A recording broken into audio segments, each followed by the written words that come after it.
Good morning students.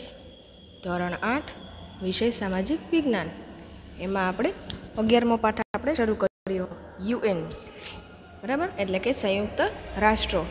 હવે એમાં આપણે સંયુક્ત રાષ્ટ્રોના હેતુઓ સુધી આપણે જોઈ ગયા હતા. હવે આજે આપણે સંયુક્ત રાષ્ટ્રોના અંગો જોવાના છે.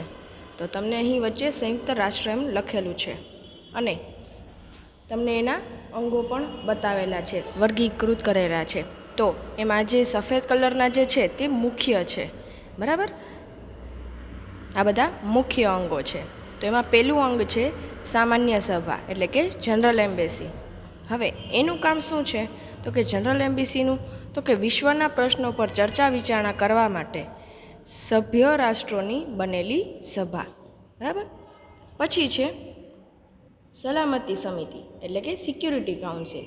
એમાં શું છે? તો કે આંતરરાષ્ટ્રીય સલામતીનું રક્ષણ કરવાની કામગીરી, એટલે કે ઇન્ટરનેશનલ જે આખી જે સલામતીની એટલે કે સિક્યુરિટીની જે વાત હોય એને રક્ષણ કરવાની કામગીરી કરે છે. પછી છે સચિવાલય. તો એ સચિવાલયનું શું કાર્ય છે? તો કે સંયુક્ત રાષ્ટ્રોના જુદા જુદા અંગોને લીધે જુદા જુદા અંગોએ લીધેલા નિર્ણયનો અમલ કરવાનું એ કામ કરે છે. ત્યારબાદ છે ન્યાય આંતરરાષ્ટ્રીય અદાલત. મેં તમને કીધું હતું ને, ઇન્ટરનેશનલ કોર્ટ, બરાબર. તો અહીં એની જ વાત છે. તો કે ન્યાયની આંતરરાષ્ટ્રીય અદાલત, એટલે કે ઇન્ટરનેશનલ કોર્ટ ઓફ જસ્ટિસ. એનું કાર્ય શું છે? તો કે સભ્ય રાષ્ટ્ર વચ્ચેના ઝઘડા અથવા વિવાદોનું નિરાકરણ કરવાની સંસ્થા.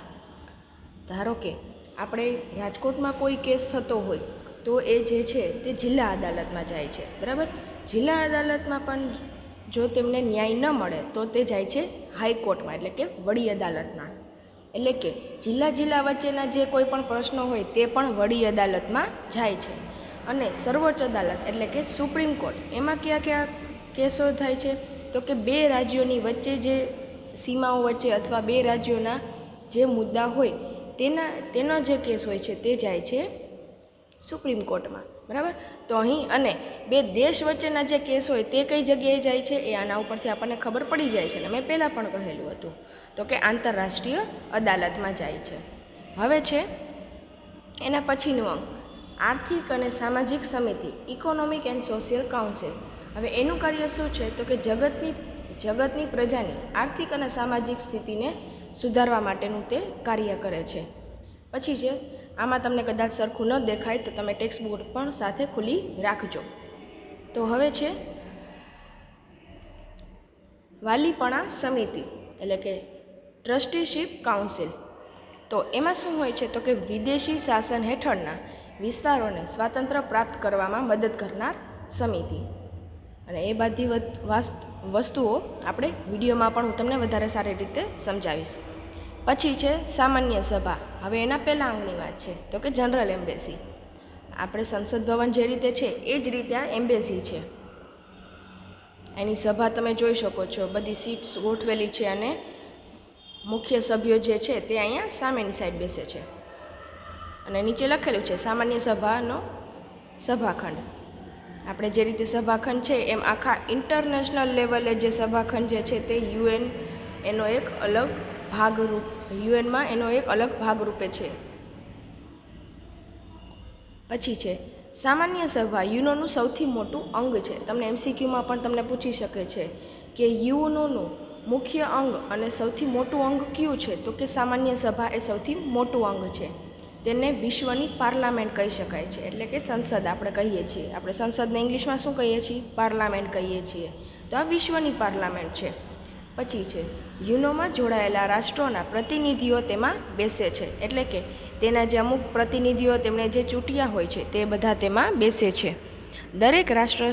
દરેક સભ્ય રાષ્ટ્ર તેના વધુમાં વધુ 5 પ્રતિનિધિઓ મોકલી શકે છે, એટલે કે કોઈ પણ એક જ દેશમાંથી વધુમાં વધુ 5 સભ્યો જે છે તે એ સભામાં જોડાઈ શકે છે.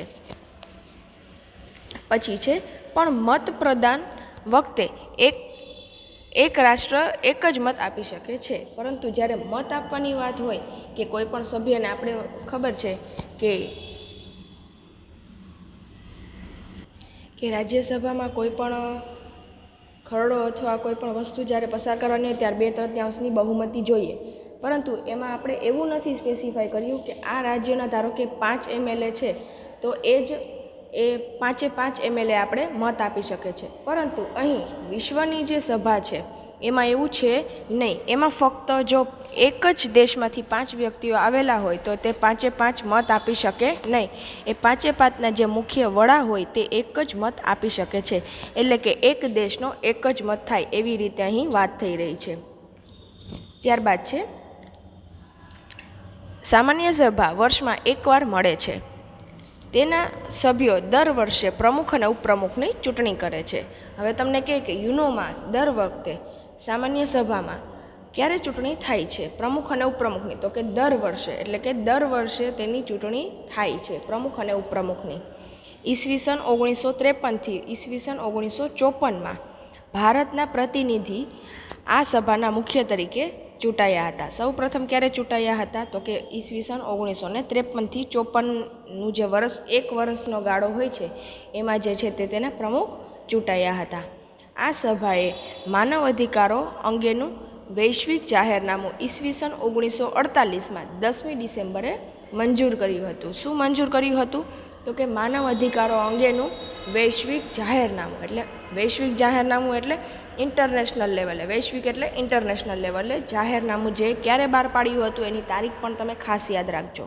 ઈસવીસન 1948માં 10મી ડિસેમ્બરે રજૂ કર્યું હતું. સામાન્ય સભા યુનોના ખતપત્રની મર્યાદામાં રહીને વિશ્વના કોઈ પણ પ્રશ્ન ઉપર ચર્ચા વિચારણા કરી શકે છે. તેના પર તે સલાહ સૂચનો આપી શકે છે.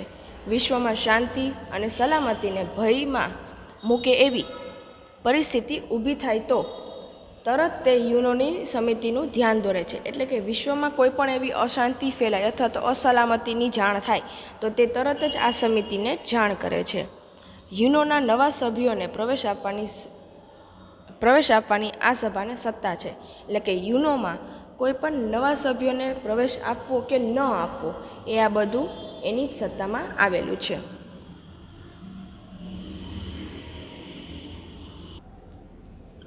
સંયુક્ત રાષ્ટ્રોના અંગો. યુએનના હેતુઓ તેના જુદા જુદા અંગો દ્વારા સિદ્ધ કરવામાં આવે છે. તેના મુખ્ય 6 અંગો છે. 1. વિશ્વના પ્રશ્નો પર ચર્ચા વિચારણા કરવા માટે સભ્ય રાષ્ટ્રોની બનેલી સભા સામાન્ય સભા એટલે કે જનરલ એસેમ્બલી. 2. આંતરરાષ્ટ્રીય સલામતીનું રક્ષણ કરવાની કામગીરી માટે સલામતી સમિતિ એટલે કે સિક્યુરિટી કાઉન્સિલ. 3. જગતની પ્રજાની આર્થિક અને સામાજિક સ્થિતિ સુધારવાનું કાર્ય કરતી સંસ્થા આર્થિક અને સામાજિક સમિતિ એટલે કે ઇકોનોમિક એન્ડ સોશિયલ કાઉન્સિલ. 4. વિદેશી શાસન હેઠળના વિસ્તારોને સ્વાતંત્ર્ય પ્રાપ્ત કરવામાં મદદ કરનાર સમિતિ વાલીપણા સમિતિ એટલે કે ટ્રસ્ટીશિપ કાઉન્સિલ. 5. સભ્ય રાષ્ટ્રો વચ્ચેના ઝઘડા અથવા વિવાદોનું નિવારણ કરનાર સંસ્થા ન્યાયની આંતરરાષ્ટ્રીય અદાલત એટલે કે ઇન્ટરનેશનલ કોર્ટ ઓફ જસ્ટિસ. 6. સંયુક્ત રાષ્ટ્રોના જુદા જુદા અંગોએ લીધેલા નિર્ણયનો અમલ કરવાનું કામ કરતી સંસ્થા સચિવાલય એટલે કે સેક્રેટરીએટ. સામાન્ય સભા. સામાન્ય સભા યુનોનું સૌથી મોટું અંગ છે. તેને વિશ્વની પાર્લામેન્ટ કહી શકાય. યુનોમાં જોડાયેલા રાષ્ટ્રોના પ્રતિનિધિઓ તેમાં બેસે છે. દરેક સભ્ય રાષ્ટ્ર તેના વધુમાં વધુ 5 પ્રતિનિધિઓ મોકલી શકે છે, પણ મતદાન વખતે એક રાષ્ટ્ર એક જ મત આપી શકે છે. સામાન્ય સભા વર્ષમાં એકવાર મળે છે. તેના સભ્યો દર વર્ષે પ્રમુખ અને ઉપપ્રમુખની ચૂંટણી કરે છે. ઈસવીસન 1953-54માં 8મા અધિવેશનમાં ભારતના પ્રતિનિધિ શ્રીમતી વિજયાલક્ષ્મી પંડિત આ સભાના પ્રમુખ તરીકે ચૂંટાયા. તેમને વિજયાલક્ષ્મી પંડિતનું નીચે ચિત્ર પણ આપેલું હતું. તો ઈસવીસન 1953 અને 54ના વર્ષગાળા દરમિયાન 8મા અધિવેશનમાં ભારતના પ્રતિનિધિ શ્રીમતી વિજયાલક્ષ્મી પંડિત આ સભાના પ્રમુખ તરીકે ચૂંટાયા હતા. તમને MCQમાં પણ પૂછી શકે છે કે ભારતના કયા પ્રતિનિધિ જે છે તે સભા પ્રમુખ તરીકે ચૂંટાયા હતા? તો કે શ્રીમતી વિજયાલક્ષ્મી પંડિત હતા. સામાન્ય સભાએ માનવ અધિકારો અંગેનું વૈશ્વિક જાહેરનામું ઈસવીસન 1948માં 10 ડિસેમ્બરે મંજૂર કર્યું. સામાન્ય સભા યુનોના ખતપત્રની મર્યાદામાં રહીને વિશ્વના કોઈ પણ પ્રશ્ન ઉપર ચર્ચા વિચારણા કરી શકે છે. તેના પર તે સલાહ સૂચનો આપી શકે છે. વિશ્વમાં શાંતિ અને સલામતીને ભયમાં મૂકે એવી પરિસ્થિતિ ઊભી થાય તો તરત તે યુનોની સમિતિનું ધ્યાન દોરે છે. યુનોમાં નવા સભ્યોને પ્રવેશ આપવાની આ સભાને સત્તા છે.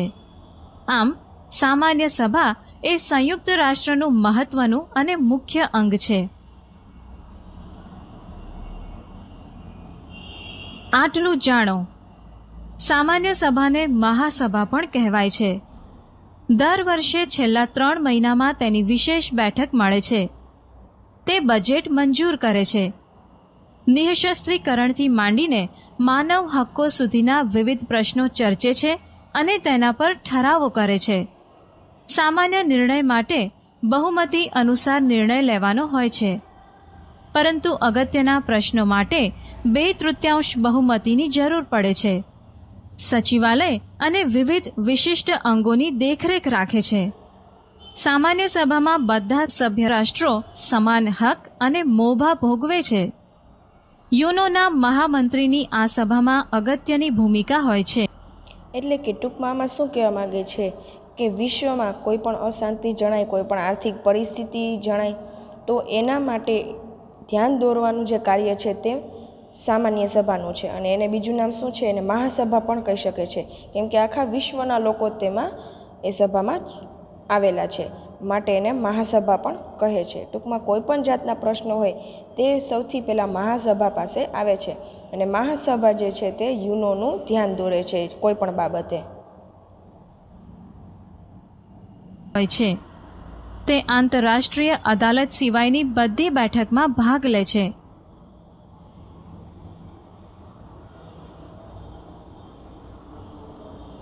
વિચારો. માનવ અધિકાર દિન ક્યારે ઉજવવામાં આવે છે? શા માટે? માનવ અધિકાર શું છે? શા માટે જરૂરી છે? માનવ અધિકાર દિન 10મી ડિસેમ્બરે ઉજવવામાં આવે છે.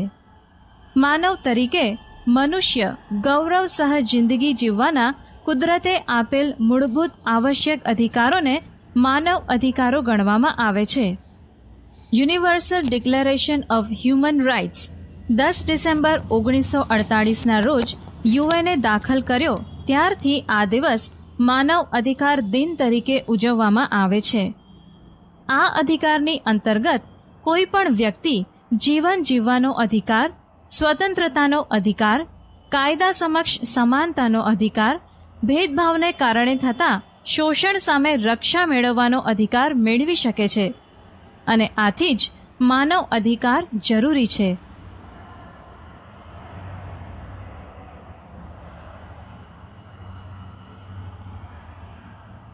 સલામતી સમિતિ. સલામતી સમિતિને સંયુક્ત રાષ્ટ્રોનું સૌથી અગત્યનું અંગ ગણવામાં આવે છે. તેમાં 15 સભ્યો હોય છે, 5 કાયમી સભ્યો અને 10 બિનકાયમી સભ્યો. હવે તમને આમાં પણ તમને ખ્યાલ આવી ગયો કે સલામતી સમિતિમાં કુલ કેટલા સભ્યો હોય છે? તો કે 15 સભ્યો હોય છે, પરંતુ એમાંથી 5 સભ્યો જે છે તે કાયમી ધોરણે હોય છે, અને 10 સભ્યો જે છે તે બિનકાયમી હોય છે, અથવા તેની ચૂંટણી કરવામાં આવે છે અને ત્યારબાદ તેને ચૂંટવામાં આવે છે. હોય છે 5 કાયમી સભ્યોમાં યુએસ, યુનાઇટેડ કિંગડમ, ફ્રાન્સ, ચીન અને રશિયાનો સમાવેશ થાય છે. સામાન્ય સભા બિનકાયમી સભ્યોની ચૂંટણી 2 વર્ષ માટે કરે છે. હવે આ 15 સભ્યો તો છે, એમાંથી 5 સભ્યોની તમને જાણકારી મળી ગઈ કે તે કયા કયા દેશના હોય છે, પરંતુ જે 10 બિનકાયમી સભ્યો છે તેની સામાન્ય સભામાં તેની ચૂંટણી કરવામાં આવે છે, અને ચૂંટણી એ 2 વર્ષ માટે જ હોય છે. એ 2 વર્ષ માટે ચૂંટણી બાદ તે 2 વર્ષ માટે તે કાર્યરત રહે છે. સલામતી સમિતિનું મુખ્ય કાર્ય વિશ્વમાં શાંતિ અને સલામતી જાળવી રાખવાનું છે. વિશ્વમાં શાંતિ અને સલામતી જાળવવા માટે આ સમિતિને વિશાળ સત્તાઓ આપવામાં આવી છે. રાષ્ટ્રો વચ્ચેના ઝઘડાઓને તેણે શાંતિમય સાધનો દ્વારા ઉકેલ લાવવાનો પ્રયત્ન કરવાનો હોય છે.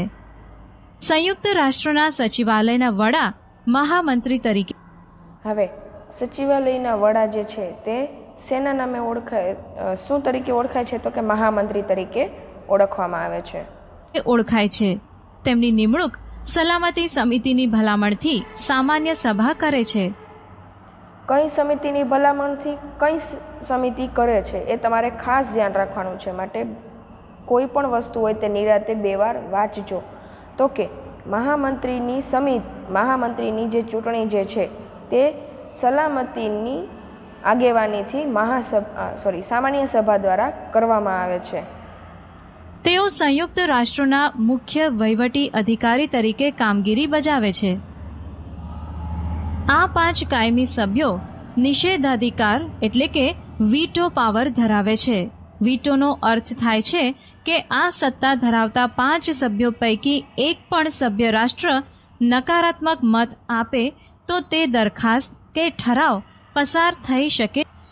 એટલે કે આનો મતલબ શું થયો? તો કે તે વીટો પાવર ધરાવે છે. એનો મતલબ એવો કે આ 5 સભ્યો છે, આમાંથી ધારો કે કોઈ ઠરાવ પસાર કરવાનો હોય કે આ દેશને અત્યારે આટલી સલામતીની જરૂર છે, પરંતુ આ 5 સભ્યોમાંથી કોઈ પણ એક દેશનો, આ 5 સભ્યો અલગ અલગ દેશના છે, તેમાંથી કોઈ પણ એક દેશ મનાઈ કરે કે ના, એને આપણે આ પ્રકારની સલામતી અને આપણે ઠરાવ પસાર નથી કરવો, તો એ ઠરાવ પસાર ન થઈ શકે. આમાં 5 કોઈ પણ ઠરાવ કે કાયદો પસાર કરવા માટે વર્લ્ડ લેવલે એટલે કે વૈશ્વિક લેવલે કોઈ પણ કાયદો, ઠરાવ કે કોઈ પણ વસ્તુ દરખાસ્ત પસાર કરવાની હોય તો એ સમયે આ 5ની એક સાથે સમિતિ જે છે હા પાડવાની જે વાત છે એ કમ્પલસરી હોવી જોઈએ. જો એક પણ વ્યક્તિ ના પાડે તો તે ઠરાવ પસાર થતો નથી. નહીં. સલામતી સમિતિની સભ્ય સંખ્યા વધારવી જોઈએ એવી માંગ ઊભી થઈ છે.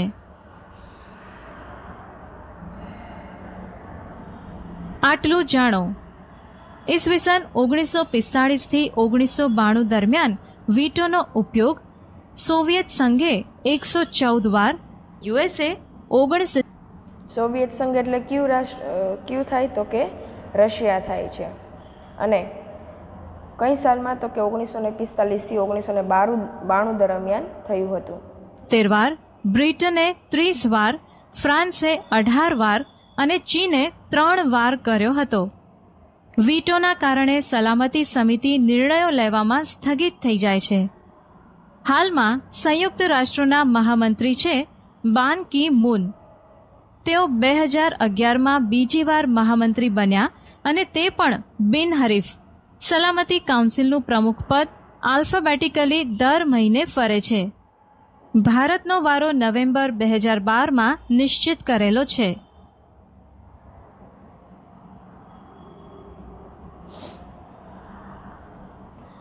વિચારો. 1. શાંતિમય સાધનો દ્વારા ઉકેલ લાવવા સલામતી સમિતિ શું કરે છે? 2. જો કોઈ ઝઘડાખોર રાષ્ટ્ર આ સમિતિના આદેશનો અનાદર કરે તો તેવા સંજોગોમાં આ સમિતિ શું કરી શકે? 3. સંયુક્ત રાષ્ટ્રના મહામંત્રી શું કાર્ય કરતા હશે? હાલમાં મહામંત્રી તરીકે કોણ છે?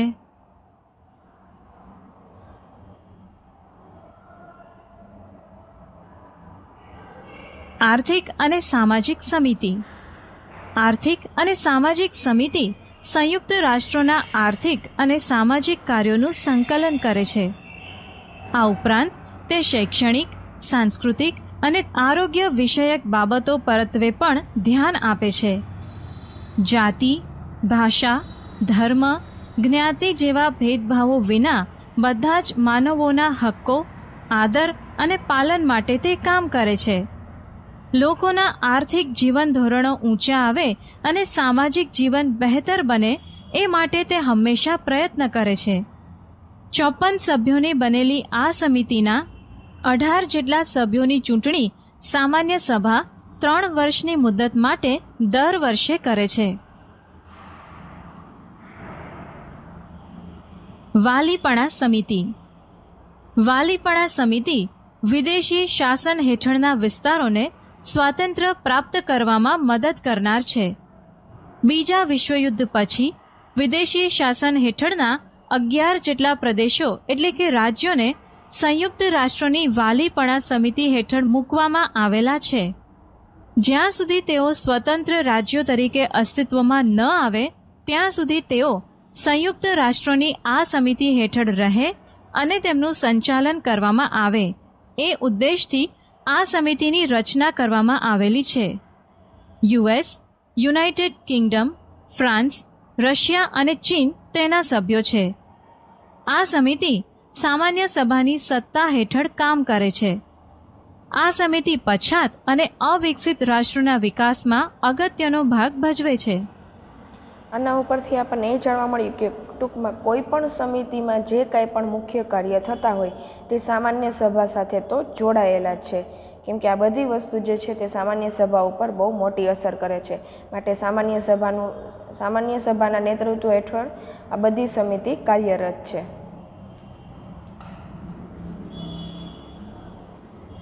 ન્યાયની આંતરરાષ્ટ્રીય અદાલત. ન્યાયની આંતરરાષ્ટ્રીય અદાલત સભ્ય રાષ્ટ્રો વચ્ચેના ઝઘડા અથવા વિવાદોનું નિવારણ કરનાર સંસ્થા છે. 15 ન્યાયમૂર્તિઓને બનેલી આ અદાલતના ન્યાયમૂર્તિઓની ચૂંટણી સલામતી સમિતિ અને એટલે કે ન્યાય આંતરરાષ્ટ્રીય અદાલતમાં કેટલા ન્યાયમૂર્તિ એટલે કે કેટલા જજ આવેલા છે, તો કે 15 જજ તેમાં આવેલા છે. અને તેની ચૂંટણી જે છે તે પણ સલામતી સમિતિ અને સામાન્ય સભા જે છે તે ભેગા મળીને કરે છે. સામાન્ય સભા કરે છે. આ અદાલત સંયુક્ત રાષ્ટ્રોની જુદી જુદી સંસ્થાઓને સલાહ સૂચન આપે છે.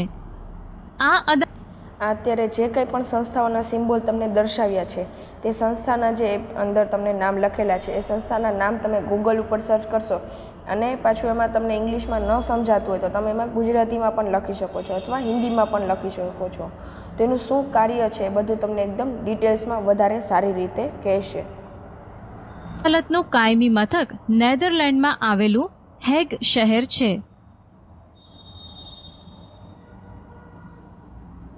સચિવાલય સંયુક્ત રાષ્ટ્રોના વિવિધ અંગોએ લીધેલા નિર્ણયોનો અમલ કરાવવાનું કાર્ય સચિવાલયનું છે.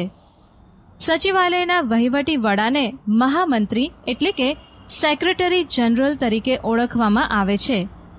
સામાન્ય સભાએ નક્કી કરેલા ધોરણો મુજબ તેઓ સંયુક્ત રાષ્ટ્રોના અન્ય કર્મચારીઓની નિમણૂક કરે છે.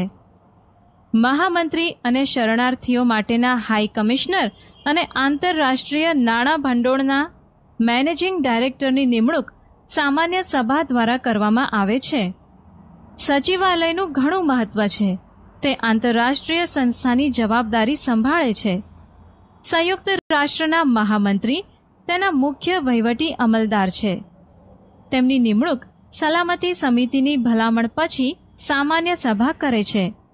તેની મુદ્દત 5 વર્ષની છે. સચિવાલયના વડા તરીકે મહામંત્રીએ કામગીરીનો અહેવાલ સામાન્ય સભા સમક્ષ રજૂ કરવો પડે છે.